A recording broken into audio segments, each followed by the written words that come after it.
Episode number 70, the Patriot 70.3 with Andrew Luneau. Welcome to the pursuit of the perfect race.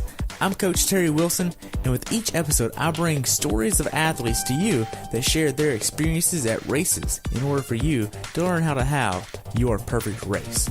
We will hear stories from athletes of all ages, abilities, and races of all distances. So regardless of where you fit in, there's something in it for you.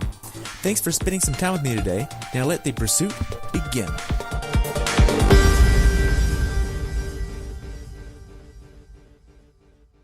Hello everyone, and welcome back to the pursuit of the perfect race. Today I have the pleasure of talking to my friend Andrew Luneau about his recent race at Patriot 70.3 in East Freetown, Massachusetts. This race took place on June 16, 2018, where he had a time of 5 hours, 13 minutes, 31 seconds. The temperature on race day was 57 and rose to a steamy 86 degrees, and this was a wetsuit legal swim. Andrew has been doing triathlons for 3 years now. Welcome to the show, Andrew. I look forward to hearing about your race experience.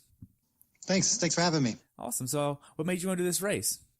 Well, one of the reasons why I wanted to do this race was last year was my first half Ironman that I did. Surprisingly, in New England, we really don't have that many options when it comes to Ironman or half Ironman racing. You can consider Lake Placid, but if you ask a New Englander and if you say Northern New York is part of New England, you'll get a pretty grumpy response. And the same thing if you say the same thing about people in Northern New York. If you say they're part of New England, they're not going to give you a good response. But yeah, other than that, there's a couple of Rev 3s, and then there's Ironman Maine, 70.3. But the main reason was because it's really close. I could sleep in my bed. It's about an hour away, and I did it last year. It's a great course. It's a great race. It's won, I think, Triathlon Business International smallest race in the country a couple of years. They won it last year. I think it's won it 2 of the past 3 years. So it's a great course. Great volunteers. The group that puts it on does a really good job. Wow. So how's your training going into this race? My training was good. This year was the first year where I tried to actually use a structured plan, which worked out pretty well. I don't really think I missed any big blocks or had any big injuries or anything. I had kind of like an injury right before I started this. It was a 14-week plan. But after that, it wasn't anything that kept me out of commission for a while. Okay. So going into this race, what was your longest swim, bike, and runs? My longest swims were, I think my longest swim was about 3,500 yards. Longest bike was I would do 2.5 hours on the trainer. That's about as much mental fortitude I could handle. Cause I don't bother with Zwift or anything for some reason. I'm just not into that yet. Outside, I think I did a couple 3-hour rides. So about 56, 60 miles. And then runs, my longest run, I think, was an 11-miler. But the plan had called for 3 10-mile runs in 5 days, which was a lot. I thought I benefited more off of that than just doing one long run a week. It was probably about 6 to 7 weeks before the race where I did the 3 10-milers in 5 days. And they were all at varying different, like one was a progressive run. The middle one was hills. And then the third one had race pace miles in the middle. So they were definitely challenging, more than just going out and slogging 11 or 12 or 15 miles, which I've done before for half marathon builds. But so I'd say 11 was probably my longest. Okay. Now, what kind of plan is this? It was a plan from Purple Patch Fitness. I don't know if Matt Dixon. There was something online I had liked, and we kind of hooked. I got a plan kind of made.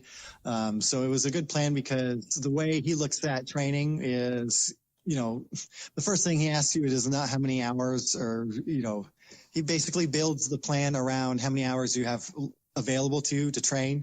It's not where, so if you can only train 9 hours, that's what you're going to get for the week. But those 9 hours are going to be full, right. And then one thing that I also liked was that in his plans, He identifies certain workouts throughout the week as key workouts, and then support workouts, and then optional workouts. So the key ones, you have to get done no matter what. The support ones you want to get done as well. And then anything else optional as well. Just with my work and life balance, being able to move workouts around and like where key workouts can be next to other key workouts, that really worked out for me. So that's why I was pretty happy with the way the plan worked out. Okay. Now, did you do a lot of bricks in training? Yes, I think I did. I usually had about 1 brick a week, mostly after the long bike rides outside. I think the longest run though after a brick was only 30 minutes. I mean, again, it was more of just getting your legs used to running off of the bike rather than, from what I've read or what it was explained to me, anything after 30, 40 minutes on a brick run, your legs are already tired. They know you're just building those, the muscular, the pathways to remember how to run well off the bike. Okay. Did you do any strength training going into this race? The plan did call for some light strength training, mostly mobility, core work, nothing with heavy weights. Most of it was body weight. So, like air squats, split squats, things of that nature. Usually I would do those as soon as my alarm would go off, say like 4:30 or 5. I get right out of bed and, knock out a bunch of push-ups and crunches or V-ups and flutter kicks and the air squats and dog peas and all those crazy things that he's got in his little mobility handbook for his bag of tricks. Okay. Now, how many hours did your training max out at?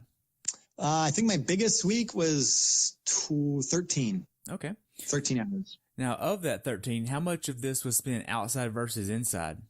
Almost all of it outside. Okay. Besides the pool. Well, actually, the past 4 weeks going up to the race, the pool at my YMCA kind of, the filter crapped the bed. So, all the swimming for like the good 3 weeks leading up to the race was open water, which is, I'm lucky I have a pretty nice pond.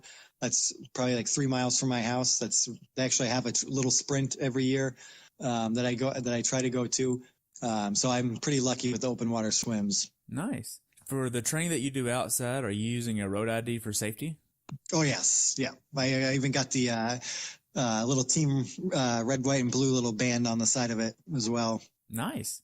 So what specific workouts did you do that gave you the confidence to go into this race prepared?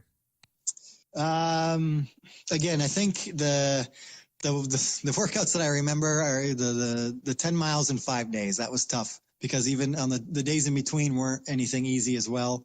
They usually had a pretty big bike ride, like an end of range cadence building. So you're either on big gears for 5-minute sets and then 110 RPMs for 2 minutes after that. And then the next day you got to go run on 10 miles. So it's training your legs to run on tired, run while tired. Other than that, I think, those end of range cadence worked out really well. So it's almost like strength training on your bike. You're at low 50 RPM, maxing out my trainer. Like I had my trainer maxed out with the biggest gear and I was still pumping away, 60, 65 RPM. I think that helped a lot because then when you get I'm a lighter guy. So on the flats, I have trouble keeping up with some of the bigger guys because they can just pump out and just fly. I usually catch them on the hills. So that's pretty even. But that kind of cadence work and strength building with the legs, that really helped, I thought. Okay. And the bricks too. Running even 10 minutes after a 2-hour bike ride is not fun. It's definitely not. Now, were there any days where you mentally just did not want to train? Yeah, there are a couple. One thing that I learned actually from my work, we went to some motivational speaker thing, and one thing that I thought was, I just kind of didn't think anything about it when I heard it, but then I started trying to do it and it actually worked. Cause I have to do all my training in the morning. If I miss, and then I usually get a 1 hour lunch break, and at lunch I usually can get like a 40-minute run in. So everything's in the morning because with my work and kids and, after it's all them. So, my alarm would go off at 4:30 in the morning, and this motivational speaker said sometimes, if you just don't want to get out of bed, it's hard, whatever. She said, it's like, kind of think of yourself as a rocket and count down from either 10 or 5, whatever you do, and then just get out of bed, like blast out of bed. And actually, the first time I did it, I'm like, oh, well, whatever. I just kind of blew it off. And then I kept doing it every time where I didn't feel like, I'm like, oh, I got to get up and get in the pool, or it's going to be cold today, or, we had a pretty bad spring up in the Northeast. Like, it was just cold. Like it snowed at the end of April, almost into May. So there are a lot of cold mornings in May, which usually shouldn't be the case. So, counting down and then just jumping out of bed, and then I'd start knocking out some push-ups or whatever to get the blood flow and kind of shock the body awake. I think that helped. Okay. Now that sounds like you went and saw Mel Robbins. Is that, I forget who it was. It was a girl. I forget. Did you say Mel or Melanie? Yeah, Mel. Okay. I forget her name. It was a good speech, and I just thought, I started doing it, and now it's like every time, like, 5, 4, 3, and then poof, I just get up. So it works. Wow. So you mentioned work. So we're not training or racing. What are you doing? I'm a product analyst for an insurance company, a pretty large regional company. We're not as big as some of the national ones, but we're pretty big in the Northeast. And so I have that to deal with. So that's a pretty, mundane routine 9 to 5, as you say. But the company I work for is actually a Spanish company. So they're pretty progressive when it comes to like balancing work and lifestyle. So, extra hours or extra, they don't care about the lunchtime, taking extra time. We have showers at our work, so people are pretty active on their lunch hours. So that's really cool. One thing they instituted last summer, which was a godsend, was we can work from home at least one day a week. Wow. So when I work from home, which I'm actually, I'm kind of finishing up right now at the same time. I'm multitasking. But that is actually excellent, because then I can get extra time in the morning. So if I'm up on the road by 5, I can do like a 3-hour workout rather than an hour and a half. And then I can just sit on do 6 hours straight, work from home. And then I'm done by like 3 o'clock in the afternoon, so I can get another big session in. I think my biggest one session, I don't think I did maybe 3 or 4 hours. Again, it's kind of hard when you have kids. Even on the weekends, I'm not getting up at 3 in the morning to try, because my kids are like vampires. They go to bed late and they wake up early. So they don't like the night for some reason, or they just don't sleep. And then once they're up, it's game over with them. Right. Now, how big of an issue was balancing life, work, and training? I don't think it was. I mean, I don't know. I'd say it's definitely a balance. I don't think I had any. I mean, there are always times where it's just difficult, like things don't work out as you planned. And again, I think that's one of the reasons why I like the structured plan, was you can move things around. And a lot of the other plans I had tried before, it was just, if you miss this, you got to just keep going or whatever. But I mean, one of the challenging things is my wife is on call a lot. So if she's on call, I really can't leave the house anywhere, because if she gets called in, I got to stay home with the kids. So having a trainer, that definitely helps, because I can just crack away in the basement, even on really nice days if she's on call. But yeah, finding the balance, I mean, that's key. I mean, you don't want to, again, my 13-hour week, that was because I had a lot of extra bonus time that week. I think on average it was probably like 11 hours. But again, it's the balancing the kids and stuff, because once they're up, they're number one. So right. This is just my hobby.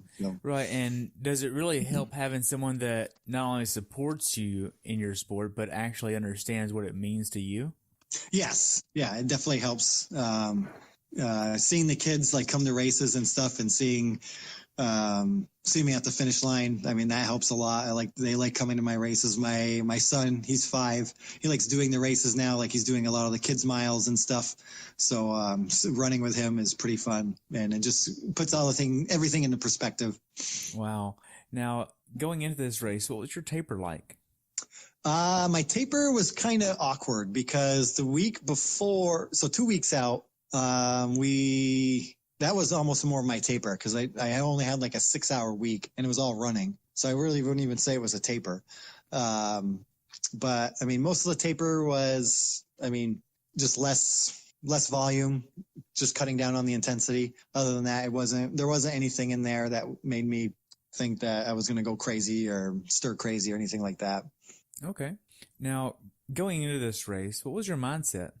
My mindset was to redeem myself from the run last year. I started off as a runner, and last year on the race at the same race, I posted like a 1:53 run, which was not anywhere close to what I wanted to for a half marathon, or just for the run part. My half marathon standalone, like just a lone half marathon, is in the low 130s. So I was hoping to have like a low 140s off the bike. So it was kind of a little eye opening, like seeing the difference, because that was my first half. So this race, I went into it thinking, I want to redeem my run. I kind of figured out, kind of with some of the plan, what I had done wrong last year, which was basically my fueling just kind of went out the window last year, which definitely hampered my run. From what I was reading, just in some of the information I got from that Purple Patch Fitness, was I didn't even come close to my running ability because my fueling was just so bad on the bike. And I had a really good bike split, and then I was on pace up until about mile 7 or 8 of last year's race. And then after that, it just fell apart. So this year, the mindset was, if I can just keep all my times even with the swim and the bike, improve a little bit on the transitions, or improve maybe a minute or two on the swim and bike. And then if I can get like a good 5 or 6 minute improvement on the run, which is totally in the wheelhouse, I should get below the 5:10, which was that's my goal this year, is to get into the sub 5:10 range. Wow, that's a great goal to have. I didn't help. Yeah. Now, what nutrition plan did you use for this race, knowing that last year fell apart? Well, last year fell apart because I kind of ran out of time in transition, because I got there late because everything was just a mess the morning of. This year? So last year's race. This year was definitely planned a lot better. But last year I had to pee the entire time on the bike. Like as soon as I got I had to pee most of the time in the swim. I actually stopped swimming one time just so I could pee, because I couldn't pee while I was swimming last year. So on the bike, I had to pee so bad that it kind of limited how much water I was taking in and drinking. And I just kind of stopped eating. And it was kind of chilly. I mean, it was only in the 60s last year's race. But just overall in the end, that deficit of calories and, fueling just doesn't add up at the end. So my last miles on the run last year definitely was not good. So this year I just made sure I was hydrated better. I made sure I was peeing a lot before the race, during the race, 5 minutes before the race, peed during the warm up swim. So it was just like, make sure you go to the bathroom. It's funny because everyone is always talking about number 2s in your podcast, but for me, it's the other way around. It's like, I got to make sure I pee, or else I just knew last year it was just going to be the same result. Okay. Now, with this race in particular, you stayed at home, right? Yep. Okay. Did you go to the athlete village to get your race packet the day before, or did you just do all that the morning of? Yep. No, it's all the morning of, because again, it's a smaller independent race. I think there's only about 800 racers or registered racers, and usually about maybe only 600 people showed up. But yeah, I mean, it's an hour and a half away. So, I was up by 4, picked up one of my buddies in a local club that we were racing together. So we got there with plenty of time, set up transition. Picked up the packets, everything, get banded, tattooed, everything up. There wasn't no bike check the day before. So. Okay. Now, you got to the venue to rack your bike. Is this a concrete transition, or is this a grass transition? What does it look like? Yeah, it was a grass transition. Okay. Now, is this a single transition race or a dual transition race? No, just one. Okay. So it was in the same spot each time. Good. What was your last meal before the race? Do you have a certain meal that you like to get before every race? I like to have a certain meal, anything chicken, rice, beans, anything that's pretty much good on the carbs. But that day, it was pretty hectic around here with the kids and everything. So I think my wife brought home Domino's at like 8:30, and I was just so hungry that I just ended up eating like 2 slices of Domino's pizza and some of their cheesy bread. And while as I'm eating it, I'm like, I wonder if this is going to make a difference on my race tomorrow. But luckily, I mean, like, a couple of years in the Army and a couple of years dealing with MREs, you get the stomach of, I have a stomach of rock. So I usually don't have anything holding anything down nutrition wise. And if it's fuel, it's going in and it's going to be fine. Gotcha. Like I said, it's the peeing for me that was more of an issue. Okay. So what time did you try to get in bed the night before the race? I think I was in bed by 10 o'clock. I mean, with the kids, it's, I can't change that no matter what. Even if I could fall asleep at 9 o'clock, I would just stay lying awake for an hour. Like my internal clock is pretty much set from 10 to 4:30 or okay. 10 to 5. Okay. Now you get up on race morning. What's your race day morning ritual look like before you leave your house? Hit the head, get the bathroom stuff out of the way. And then I had everything packed the night before. I had the truck packed, I had the bike up on the rack. It was basically wake up, get the rest of my wetsuit and gear in the truck. I grabbed a bagel and a banana to go. Stopped at Dunkin' Donuts because that's a must up in the Northeast in New England. And then that's pretty much it. Okay. And an hour and a half drive. So during the whole drive, I was eating a bagel. I had the banana. I had something else, maybe a granola bar or something. Just simple stuff. You get to transition. How does your transition setup look like? Or what does that look like? It was pretty good. I was right on the end in the middle of the entire, all the racks. So, the run out from the swim was not even 30 meters, 25 meters at most. So it wasn't a long run. Transition setup was good. So you get to transition. How much PSI are you putting in your wheels? Pumped them to 100 the day before, or the night before, then just kept them in the garage. So kept the bike in the truck in the garage, so didn't have to worry about that. I think I did 100 and then 105 in the back. I think in the back I just a little bit higher. Okay. Now I knew it was going to get hot later in the day, so I knew the PSI was probably going to bump up a little bit. Okay. Now, do you have a certain way you like to set up your transition area to make sure it's a fast transition? That was one of the things I wanted to prove from last year. So this year it definitely was less cluttered. Last year when there was a guy next to me and the guy on the opposite side who looked like they were moving in for a week-long vacation. One of them had a bucket, and I saw him coming off. I saw him sometime. I don't know where it was, but he was sitting down on the bucket putting his stuff on as I was leaving. So he was definitely not in the same kind of mindset as some of the other people around him. But yeah, just the shoes, my cycling shoes first, running shoes second, hat and race belt with the bib on there, glasses in my hat. And then I have my helmet on my, tri-bars unclipped, faced up. So it was pretty simple. Okay. Now in between the time that you leave transition and the time you get into the water to start your race, what are you doing in between that time? Just saying good luck to a couple of my other buddies in the from the club, from our local club that were at the race.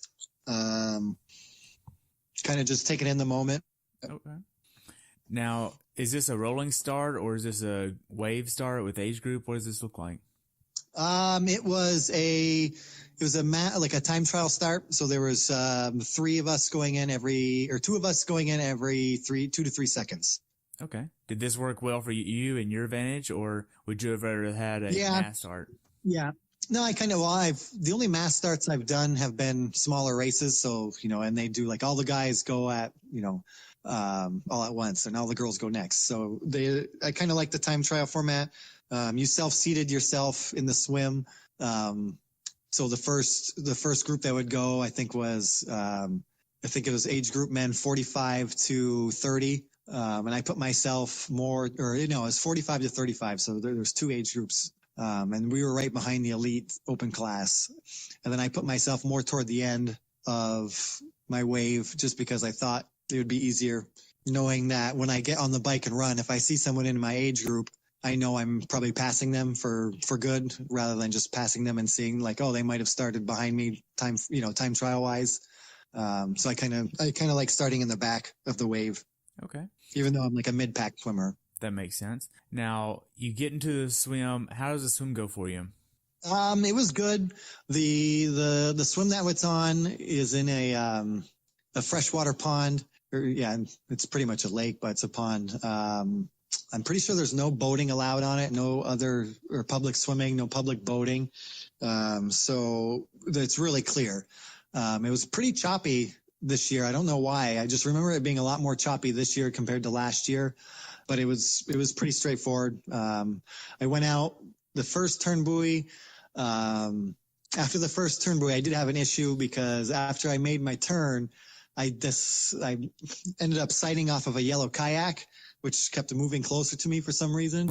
And then finally I looked up and I realized it was a kayak, and he was also yelling at me saying I was way off course. So I ended up swimming, I don't know, a couple, maybe 10 or 15 extra yards that I needed to. But yeah, a moving yellow kayak's probably not the best place to put in the middle of the swim compared to all the other buoys are orange. But after that, I kind of just kept with another group of guys that were roughly in my same pace. It was enough, again, with the time trial format. I don't think I got bumped once or hit or crawled over. So it was a pretty routine swim. I was pretty happy with it. I think I only came out maybe a couple seconds better than last year, which was fine because it was kind of what I expected after the sighting mishap. Okay. Now with this race, are you using the technique of putting your goggles under your swim cap? No, I just had the goggles on the outside again, because like I knew from the year before, and with it being a time trial start, I didn't think I was going to get kicked in the face or, anything like that was going to happen. So I didn't really worry about that. Okay. So the swim out, did they have wetsuit strippers? Yes, they did, which was awesome. Okay. Definitely took advantage of the strippers. Being that this was on grass and the transition was also on grass, was there any stickers or burrs in the grass? No, it was pretty well manicured lawn. Okay. Or field. Okay, so you get out. So you get out on the bike course from T1. How does that go for the first few miles? Pretty good. I knew my strategy on the bike after T1 was immediately pop a goo with caffeine. I wanted to front load most of my nutrition or fueling in the first 20. It was the bike course is a 2-loop, 26-mile course or 26-mile loop. So I knew I wanted to take nutrition in that first loop. So in the first 6 miles, it was mostly just getting, I did a goo, and then I think I did 1 or 2 of the cliff blocks. And then I knew from then on for the rest of the race, I was going to be good with my fueling. Okay. Now, did you have a certain strategy that you wanted to use to attack this bike ride where you use cadence, power, heart rate, or anything like that? No, I don't have a power meter on my bike. So that's out the window. For just the general strategy on the bike, I think it was mostly don't go out like too crazy. I think I did that last year a little bit too much. So I knew I'd put some good time in on the bike. So I knew I was going to have I just wanted some kind of improvement from last year. Again, the most of it was making sure the fueling was sticking to the fueling plan. I don't think my bike strategy was more dependent on my fueling strategy than having an actual independent, bike strategy of like when to push and when to go. It's basically the first 6 miles were, get comfortable. Then after the 50, it was just keep it nice and even. Heart rate wise, I kind of look at all the data stuff. I like collecting the data too as well, but I think some of it hinders a lot of people because if they start realizing, if they see they're always at a heart rate and then they're backing off from that heart rate, they don't, never see what they could fully potentially do. So I think it's kind of like, you got to get out of the cage of the data every once in a while. So are you using RPE then? I was using perceived effort.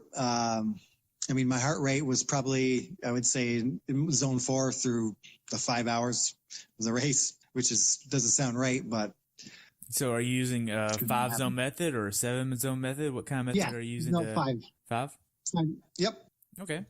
Now, of this bike ride, how much of this bike ride was on poor quality roads?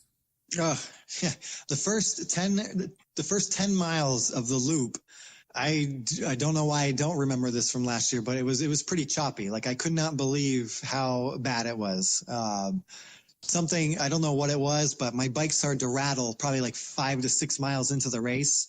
I don't know if some of my internal cabling came loose or something, but there was just some kind of rattle that was just driving me insane for the rest of the 2.5 hours on the bike.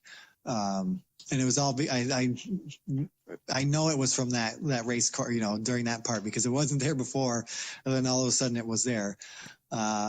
Yeah, and then you had to go through that stretch twice. So on the second loop, I just knew, you knew it was coming.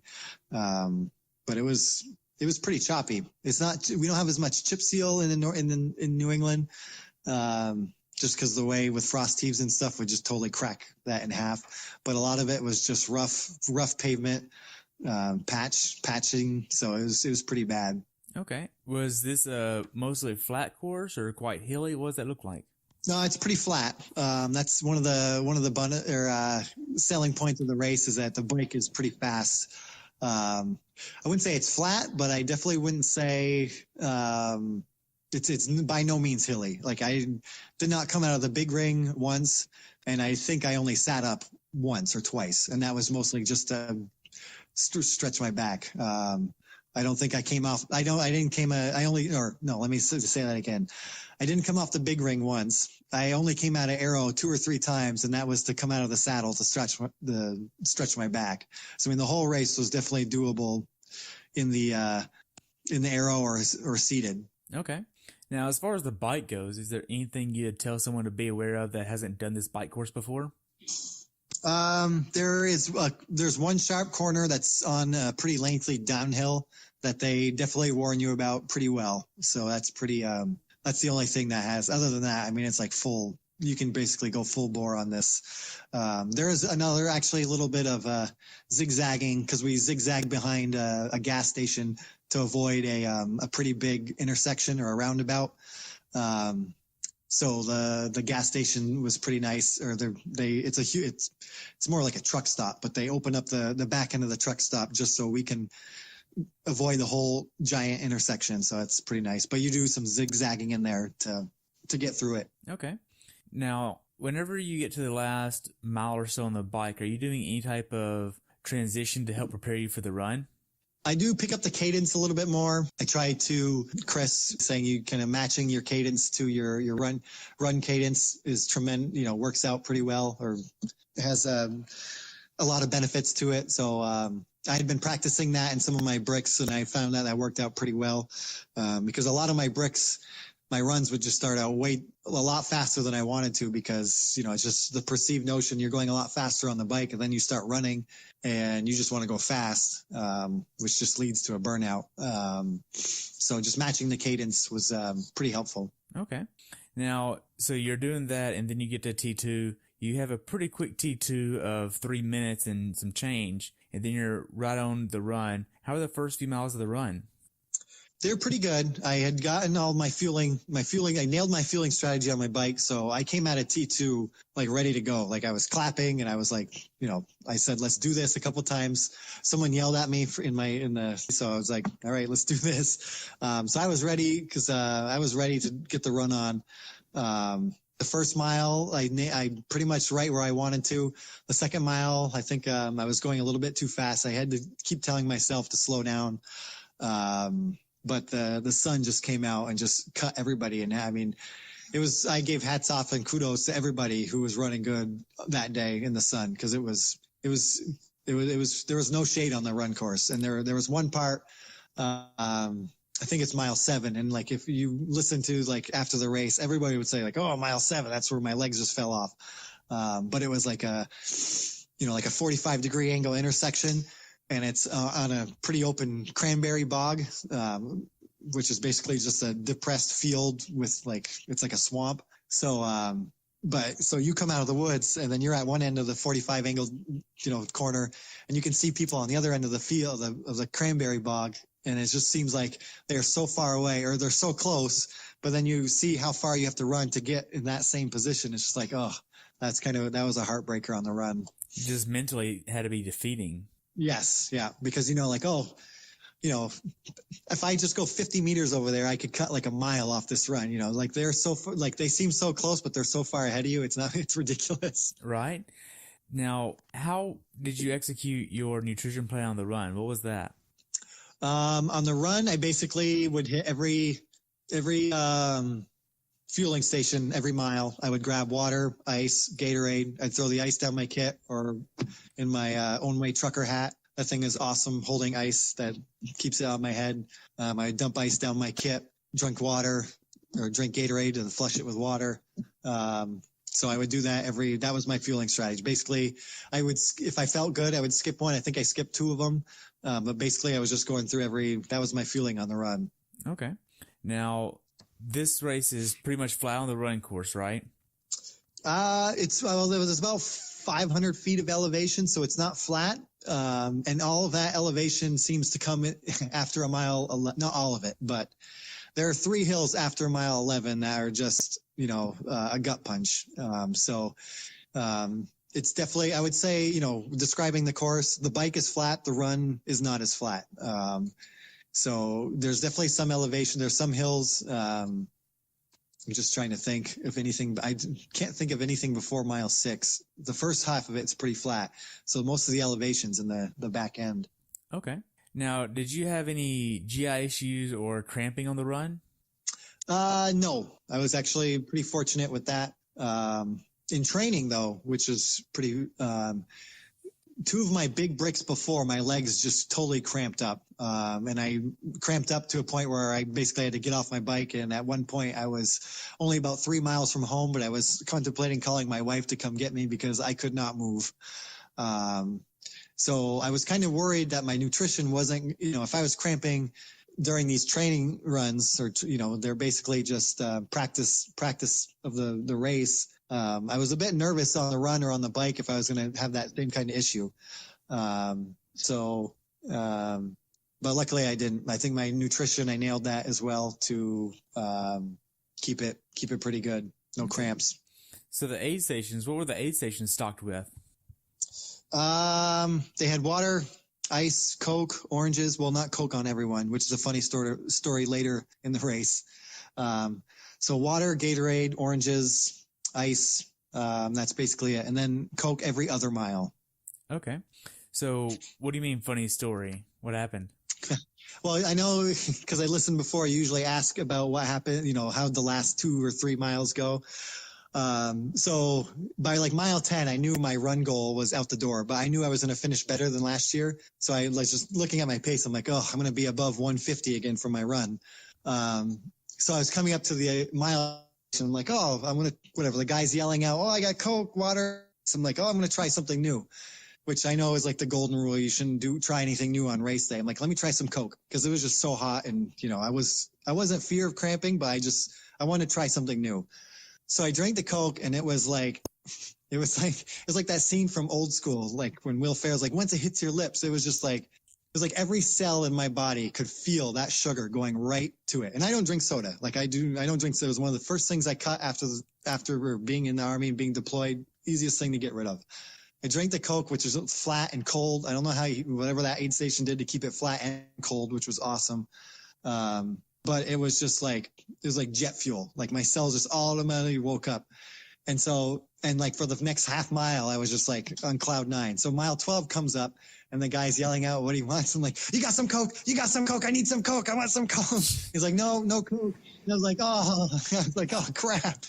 But at that point it was only it was mile 12. So I only had another mile, but I was just like in awe of the power of Coke. And it's so funny because like I was telling my buddies like, we need some Coke on the course. And so it was funny. So now I know, like, if I would have known that, I would have gotten Coke at mile 9 and then mile 11 too as well. And then you could have got there sooner and then they'd still have Coke left. Yeah. But I was glad I learned that so I can keep that in my back pocket for my next one. Nice. So mentally, how hard was this race for you? The run was after about mile 4 when I just knew my run wasn't going to be where I wanted to be just because of the conditions, not because of the training. Again, we had a pretty crappy spring, so we didn't really have too many hot days. When we did have a hot day, I tried to, get some kind of hot weather training in. By like from mile 4 to up until I got the Coke, it was I just kept, getting to the aid station. Like I was just, all right, let's just get to that one, get to that one, get to that one. And then I also had this saying I would just keep repeating in my head, a Winston Churchill saying, if you're going through hell, keep going. And I would just keep repeating that. And I actually matched it with my cadence and my breathing. And that seemed to help a lot. Like just getting your mind to repeat rather than focusing on, oh crap, it's hot. And like, oh, there's shade for, 10 meters over there. Do I cross the road? Is it worth it? Cause 90% of the course is not covered by shade. It's mostly cornfields, cow fields, cranberry bogs. But that saying definitely helped. Okay. So looking back on it, what was the funniest thing that you saw on the race course? Saw on the race course was the Wonder Woman aid station. There was I think it was, I forget which mile it was, but all of the girls were dressed in pure, like 100% accurate Wonder Woman outfits. And it was pretty awesome. Wow. It was definitely a morale boost. There must have been at least 10 of them. And they're all out there, cheering you on and Wonder Woman. Well, I actually had an athlete on, I know it was actually now, Rachel Olsen. She had a Wonder Woman kit in Galveston this year, and she's been wearing that at every single race. Yes. Yeah. I follow her on Instagram too. I see that. Wow. That's a nice kit. Wow. Now, you get to the last few miles of the run. How's that go for you? Again, it was all on the Coke. But after the mile 12 and there was no Coke, it was basically, just get through it. And I knew once I get done, there's going to be a lot of relief at the end. I knew I was going to beat my last year's time, which was my overall goal, which I was happy with. A 7-minute improvement from last year, considering it's only my second half. I was perfectly fine with that.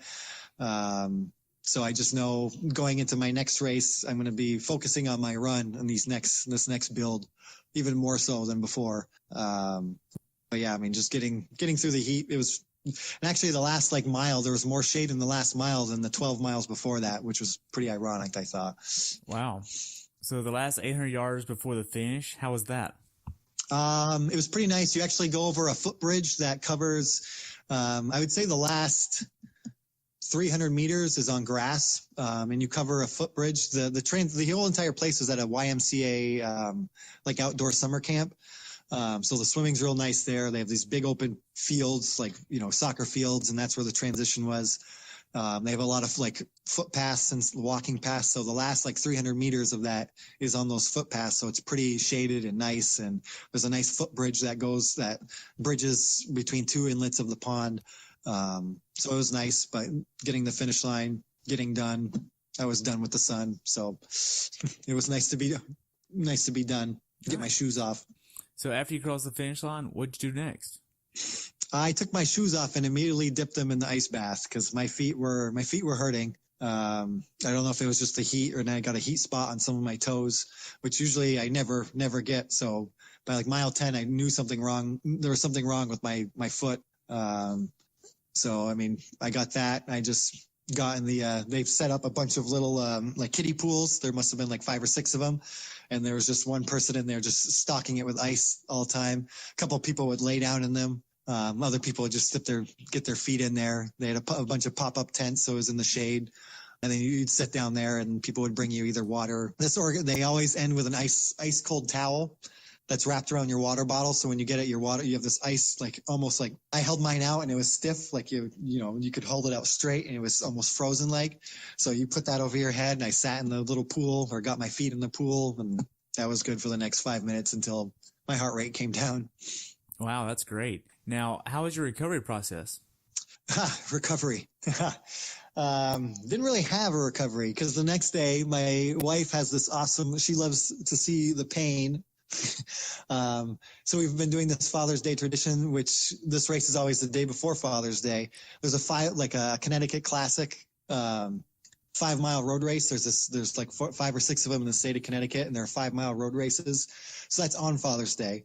And there's a kids mile. So I did that last year. And so then this year I did it again. So my recovery was a 5-mile, supposed to be air quote race, but it definitely was not a race. It was just me slogging along with about 3,000 other people. I could not believe how many people come to this race. The kids mile, because my son wants to run fast. So as he was definitely pacing me rather than me trying to pace him. So recovery after that. So my recovery really didn't start until Monday because Sunday was just another brutal day. But yeah, I think I got a massage on Tuesday, which was very painful, extremely painful. I was asked the masseuse, like, when's the best time to come in? He like, give it a couple days? Or she's like, nope, just come in as soon as possible. I'm like, well, if I would have known that, I would have came in a couple of days earlier. Actually, yeah, the massage was on Thursday, not Tuesday. But that whole week, it was just, regular, low volume, no intensity at all, just going through the motions. Okay. So looking back on it, how well prepared do you think you are? I'd say I was pretty prepared. The 14-week training plan I had, there was no hiccups, no kinks. I would say I was pretty ready. So I would say I would give it an A- or an A. Okay. What's something that you learned about this race experience that you'd like to pass on to someone who hasn't done this race before? Well, I would say my tip would be, well, first of all, if you can get into this race, get into it. It usually sells out in 2 weeks. I mean, if you want to race an independent race in New England, Patriot Half is the race. Besides Patriot Half, we have a Rev 3 and then Maine, and that's it. There's no other big organized halves in New England. There's not a single full in New England. So if you want to get in, you have to, this race sells out in 2 weeks. Registration opens up usually in October. If you want to do it, and I would suggest a lot of people to do it. Again, it's independent. It's a lot cheaper than any Ironman race. It's a fast course, so you'll have a very good time if you're trying to get a PB. Okay. For first timers, what advice would you give them? First timers, I would say, enjoy it because it's an awesome race. There are definitely a little bit of lonely times out on the run on the run because the run's only it's just one 13-mile loop. But yeah, I would say enjoy it, enjoy the process. Just because it's in like Southeast Massachusetts and think it's flat, that the run's going to be flat because the hills at those last 3 hills or inclines after mile 11 are pretty, they're a gut punch. Okay. How could the race organizers of this race make your race experience better for you? The only thing I would give them as a tip is keep your yellow kayaks close to shore. Like I wouldn't put a yellow kayak near the yellow turn buoys. I know a lot of kayaks are yellow and red because blue kayaks are just ridiculous, because with the water. But some other kayak color, because I wasn't the only one that made that mistake after race and talking to people. So, I mean, that was the only critique I would give them. Okay. We covered a lot. Do you have anything else you'd like to add about your race? Nope. I think you got it all. Okay. So what races are on your bucket list, Andrew? Oh, my bucket list. If I could do bucket list, I would definitely race Frankfurt. When I was in the Army in Germany, I was stationed in Germany. So either Frankfurt and then, these are big buckets. The ZLMC race in Austria, because I was in ZLMC for a while. That place is unbelievably gorgeous. Around here, again, halves with my life balance with working kids. I have no intentions of doing a full Ironman, just like I have no intention of doing a full marathon. There's a race, another independent race called the White Mountains Triathlon, which is another gigantic elevation gain. It's in the White Mountains near Mount Washington. It's a lake swim that's fed through like a lake reservoir that's unbelievably crystal clear and deep. Other than that, I don't think there's any other things on my bucket list in the States, 70.3 wise. Okay. I can't think of. Now, what's next for you? Next, I have the Mass State Olympic, which is next weekend. And then after that, I have my first Ironman branded race, which will be Maine 70.3, which would only be my second ocean swim race. So that will be interesting. So how are you preparing differently for that? From what I've heard, there's not much on the course elevation wise. So I've heard the the run's even flatter, which would be nice. And it's looped. The bike is just a 56-mile loop, but it's mostly rolling, which is totally fine with me. I like elevation on the bikes. So training wise, I don't think there's going to be anything different. I'm going to incorporate a little bit more, bigger running, longer runs. I'll do that the 10 and 5 days again, but I'm also going to, after that, I kind of skimped on my long runs, like maybe 9 miles were my longest ones every other week. So this week I want to be better at keeping up with my long runs after the 10 and 5 or 10 and 3 10s and 5. Okay. Now, how can athletes follow you? Facebook, Strava, just my regular name. You do a search, and then on Instagram, there's more content, I think, on Instagram, which is just try and Lun, which is, just try the first 3 letters of my first name and last name. Okay. My Instagram is mostly just training stuff. There's mostly, because I try to keep that out of Facebook because I get yelled at. Yelled at? Well, just whatever. It's just it's funny. Like when I go home and like see my friends and stuff, like, everything I see on Facebook, you're posting about like swimming and running and triathlon and stuff like that. I'm like, sorry. Right. I feel the same way sometimes, honestly.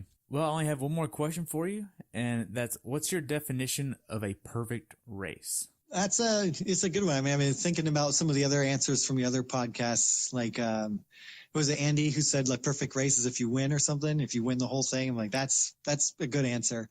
But I mean, I think as long as us pure mortal age groupers, if you know that by the end you gave it your all, you had a good build, that you have no excuses like, oh, I had the flu for 3 weeks or something like that. You have nothing to scapegoat it on. If you gave a full 100% effort when you get across the finish line and you're happy, you might not be happy with the results because there's some things that you just can't control, like, bad weather, or you crash on the bike, or someone crashes in front of you, crazy things. But, if you cross the finish line, and only you're the only person that can really tell that, whether you gave 100% effort. So I think and if you can say you gave 100% effort, I think that's a perfect race. Okay. Well, Andrew, I just want to thank you so much for sharing your experience about your race, and I look forward to following you, and I'd love to have you back going after Maine. Will do. Awesome. Well, thank you so much, and I look forward to following you, okay? Thanks. Awesome. Have a good day. Thanks for having me. Thanks for tuning in today. I hope you were able to learn something from today's episode. If you enjoyed the show, please take a minute to leave a review on iTunes or share it with a friend. Be sure to subscribe so you never miss an episode. If you'd like to see pictures from this athlete's race, learn more about who I am, what I'm doing, or be on the show yourself to share your story, check out my website at CoachTerryWilson.com. Until next time, continue the pursuit.